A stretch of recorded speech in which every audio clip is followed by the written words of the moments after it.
members. Hope you guys are doing well and staying safe.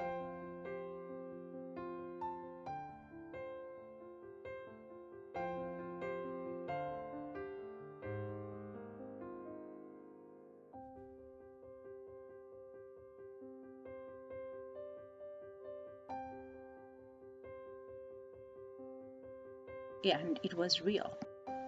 Was hijacked mid-air and was flown into the north face of the north tower of the World Trade Center between floors 93 and 99 at around 8:46 a.m. Uh, and the plane entered the building intact.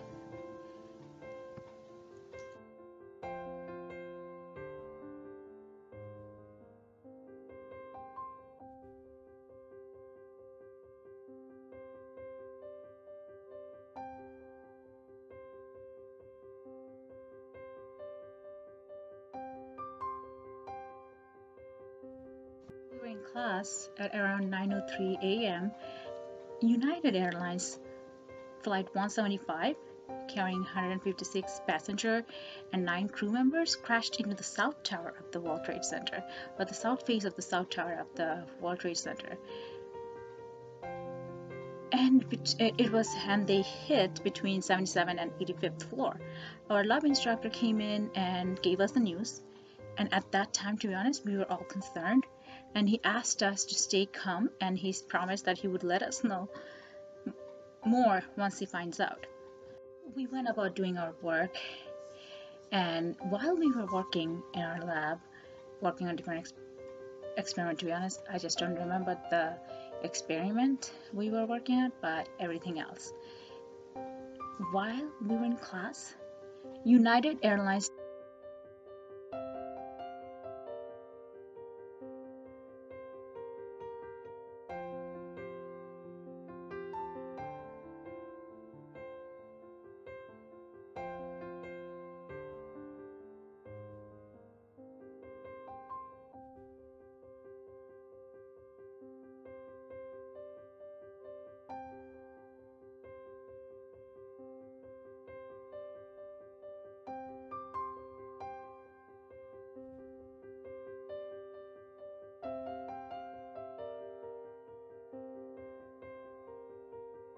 Airlines Flight 93 with 37 passengers and 7 crew members crashed into a field in Somerset, Pennsylvania around 10:03 a.m.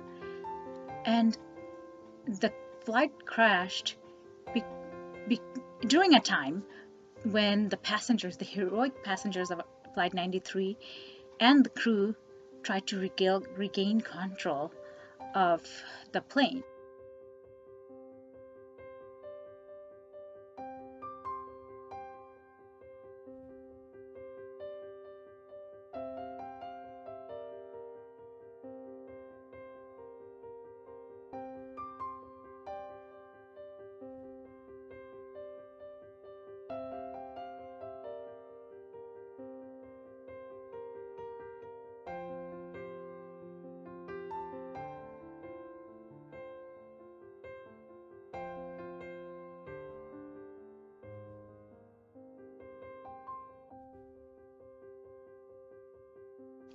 And additionally, at 10:37 a.m., American Airlines 77 crashed into the western side of Pentagon and started a blazing fire. And what we thought that it was sound of a car backfiring, to be honest. We never imagined that it was another plane hitting so close to home. A few minutes later, a lab director came in and whispered something to our lab instructor. It was then our lab instructor, and I could see, there was something was going on. And I remember seeing a cloud of fear and anxiety in both of them. And it was at that time our lab director asked us for our attention and told us that a plane has hit the Pentagon and that the university has been shut down. and she also mentioned that if we need, we can talk to mental health counselor on campus who are ready to talk. And for those of us who were staying off campus, we're told to be safe as we go home. To be honest, I'm not sure what I was thinking at that time. I never thought how horrific the situation was at that time. At that time, because I'm inside, I have no idea what's going on, and I did not know what to do. Remember, we were at GW University, and the campus was just not so far from the White House. And so as I left the lab building and I walked to 21st and I Street, which is where the entrance began for our campus, and all I could see was campus police cars blocking all the entrances. And I heard on the people walking, I saw them crying, and it was then that I got really scared. I was just a teenager back then, and I was scared. I just started college, and this happened. And during that time, we didn't have a smartphone. We all were using huge. Not everybody could use a cell phone at that time, which it wasn't common. So I was carrying this huge Qualcomm cell phone, and I tried to call home, and the line was it was busy basically.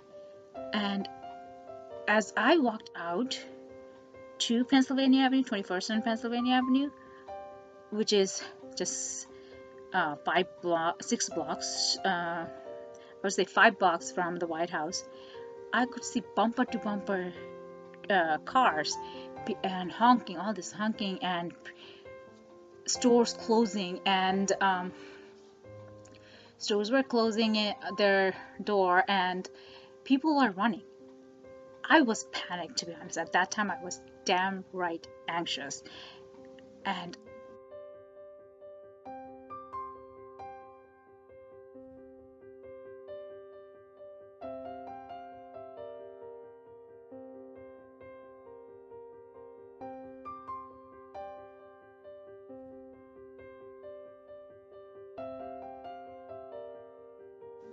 like everybody else, I started running too.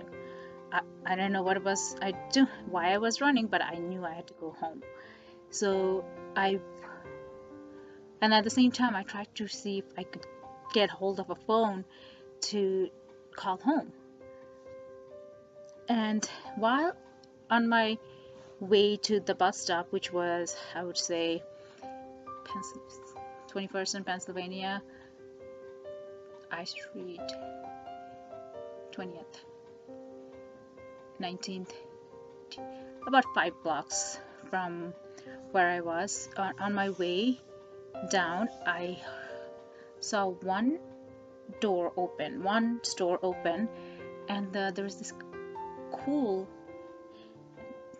I mean, not cool, but a very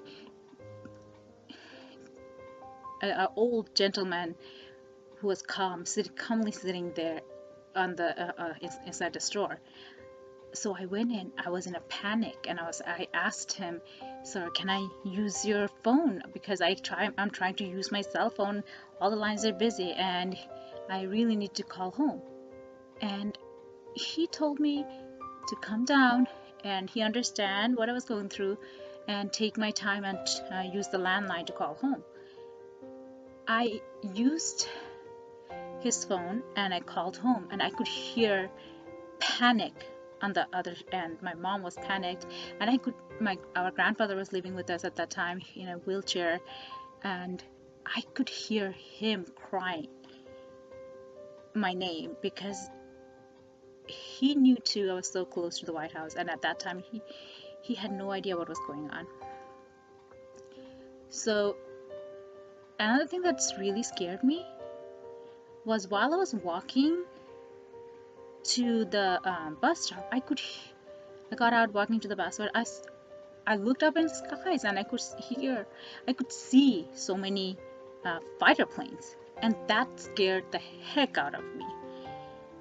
Are we at war? I didn't know what was going on, and I walked over to the bus stop, waited, and the bus came in. As we got in, they were letting everybody come in because the bus drivers, they were so nice. They let people come in even if they didn't have a change for the bus fare. So we were all inside waiting, and when the bus was about to start, it broke down basically. It wasn't going, so he knew that it wasn't going to go anywhere. So the bus driver apologized, and we got out. And I started walking from 17th and Connecticut all the way to my apartment, or our apartment in Adams Morgan. So I was walking and walking, and every stores were closed, and there were some bars that stayed open and had TV in front of it. People were like blocking the TV because there were a group of people hovering over the TV, and I was really scared at that time. And I started walking fast, almost running in panic, and I found one person, and I asked him what's going on, and I know that he told me that our country was under attack, and he told me that go home soon. So I was really scared. I didn't know what to do. So I started walking really fast towards home. One thing I have to say, my lovelies, is that I would never forget the kindness that old gentleman showed towards me, that empathy in his voice. It made such a big difference to me. And when I was like few blocks from my apartment, I could see my mom and my uncle coming towards me. All I could do was, as soon as I went near them, to hug them, because I wasn't sure what was going on. So I asked what happened. So my mom took me inside, and we went over to the roof, and she showed it to me, and I could see the flames and the thick dark smoke coming out where the Pentagon is, because we were very close to the Pentagon. I mean,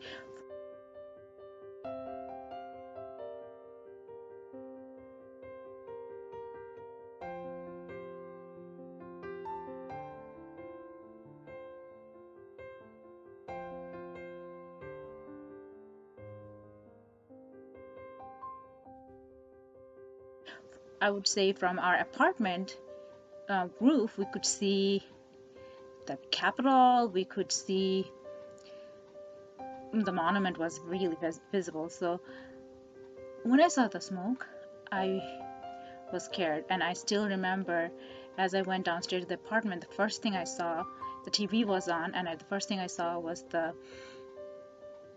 think it was the South Tower, south of the North Tower.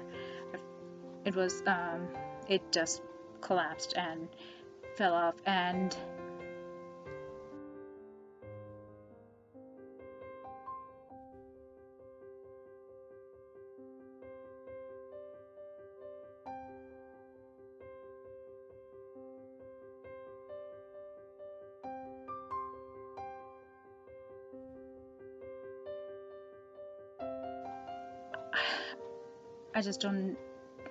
I didn't know what to think at that time. And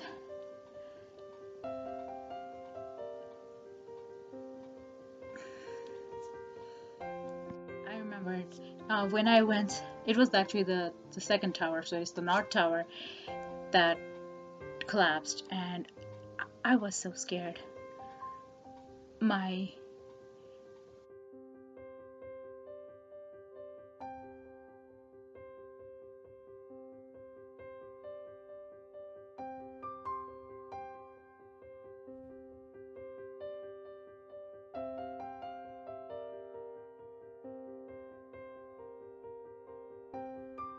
grandfather who was on a wheelchair, and he just called my name and he was crying.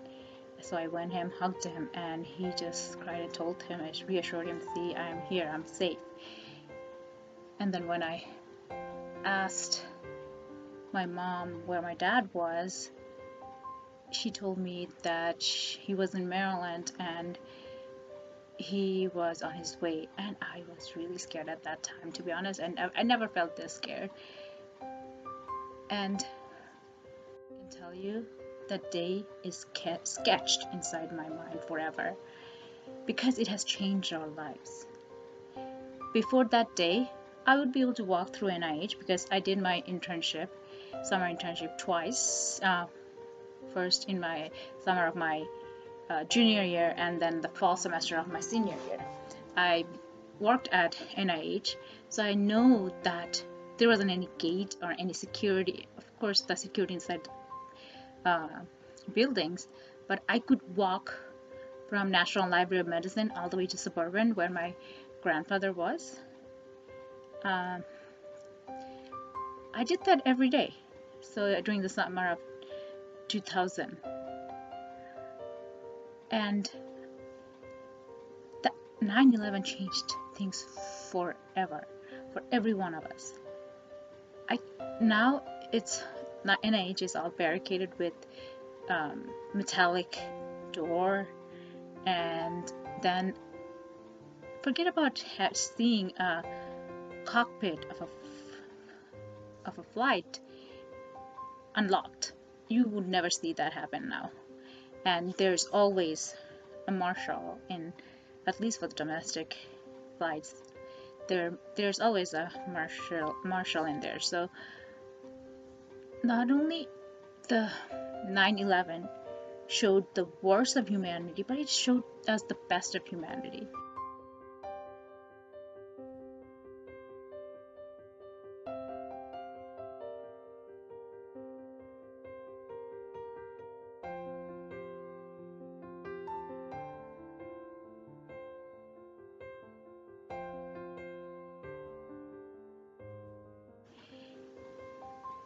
It gave us so much. The 9/11 showed that the best and the worst, as I said. The humanity and heroism that people showed us after 9/11 gave us so much hope. My lovelies, let us never forget the loss of 2,977 fallen that day, that sunny Tuesday morning.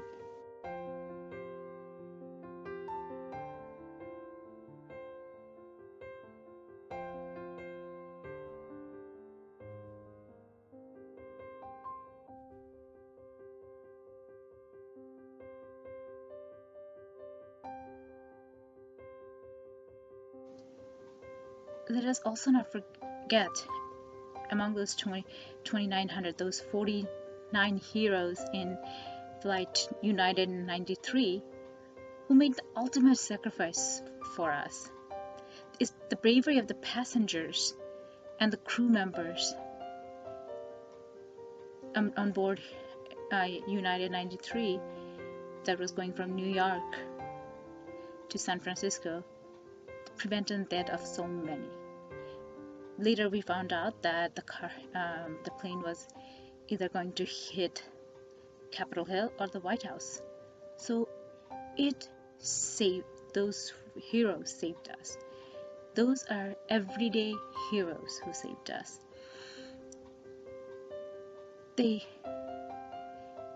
Instead they fought. Instead of letting those, please don't mind my language, I have so much hatred for the people who caused this much trauma. They instead crushed the plane in Shanksville, Pennsylvania. Because of those 49 people, heroes, they have saved so much more.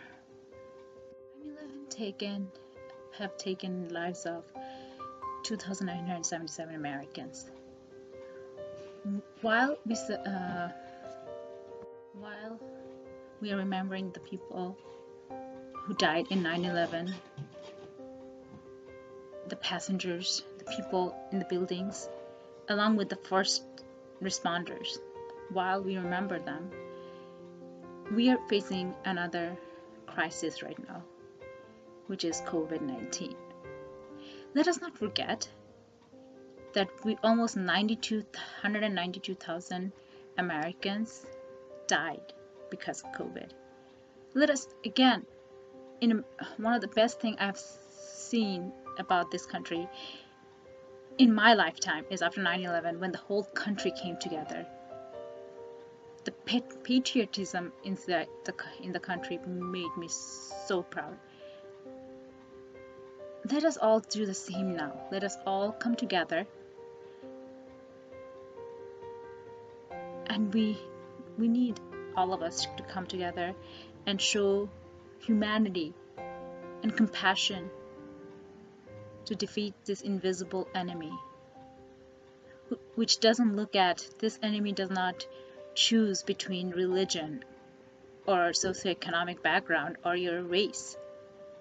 It is affecting everybody. And if we come together, we can defeat this invisible enemy. Let us all come together to save the lives of so many. Let us not let the death of 192,000 Americans go in vain. Let us all wear masks, social distance, wash our hands frequently. Let us all do everything we can in our power to keep us and our vulnerable family members safe. The thing I've seen after 9/11, which is the worst terrorist attack on our soil, is that when people come together, when we all come together as a nation, we can do anything and defeat any enemies.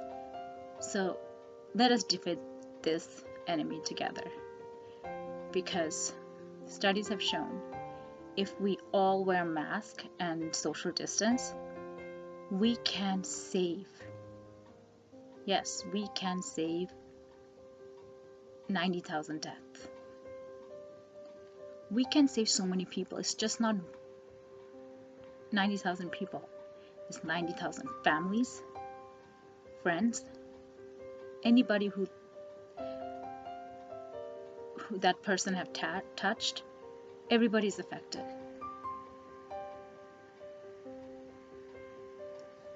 And so I want to end by asking, in the comment, I would love to hear where you were on September 11, 2001. What were you doing, and how did you go through that tragic day? I wanted to, even though I'm still having a hard time through because of my surgery, I want to dedicate this post to all the heroes, everyday heroes in our lives, who have made the ultimate sacrifice to protect us. Let us not forget that. Until next time, take care and happy viewing. Bye.